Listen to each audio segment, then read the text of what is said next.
السلام علیکم ورحمۃ اللہ وبرکاتہ۔ ریڈیو HRDF میں آپ کا استقبال ہے۔ بانکے لال 1943 میں اتر پردیش کے اعظم گڑھ ضلع کے بلاریا گنج گاؤں میں ایک ہندو گھرانے میں پیدا ہوئے تھے۔ ان کے والد محترم سکھ دیو کپڑے دھونے والے ایک دھوبی تھے۔ ان کا خاندان سیدھا سادہ اور معمولی تھا۔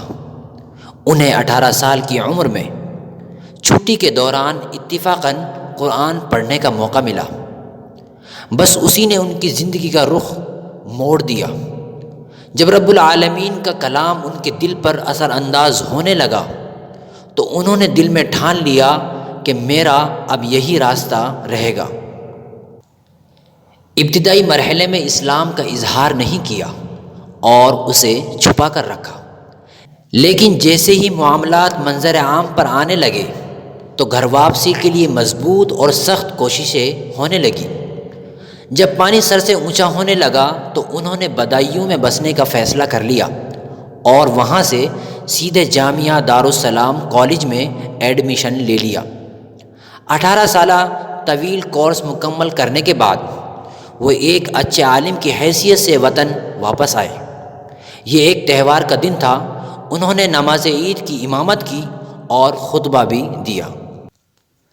ارے دھوبی کا بیٹا بستی کا امام بن گیا ہے، لوگوں کے درمیان یہ چرچا ہونے لگا۔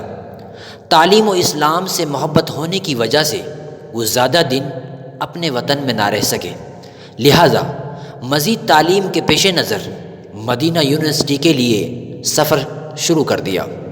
انہوں نے مکہ مکرمہ، مدینہ منورہ اور مصر کی جامعہ قاہرہ یونیورسٹی سے بیچلر، ماسٹر اور PhD کی ڈگریاں حاصل کی۔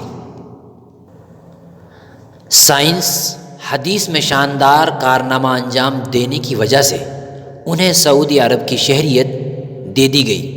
نیز وہ مدینہ یونیورسٹی میں شیخ الحدیث کے عہدے پر بھی براجمان ہو گئے۔ حقیقت میں ان کی زندگی دانشورانہ خدمات سے بھری ہوئی تھی۔ 3 جلدوں پر مشتمل الجامع الکامل فی الحدیث الصحیح، کمپیریٹیو اسٹڈی آف زیونزم، عیسائیت اور ہندوستانی مذاہب وغیرہ کے پر متعدد ضخیم کتابوں کی تصنیف آپ کے اہم کارنامے ہیں۔ گزشتہ 30 جولائی کو ان کا انتقال ہو چکا ہے۔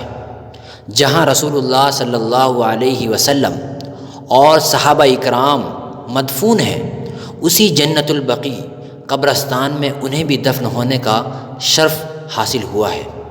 کیا کبھی کسی نے سوچا تھا کہ ہندو خاندان میں پیدا ہونے والا شخص ایک دن مسجد نبوی میں حدیث کا استاذ بن جائے گا؟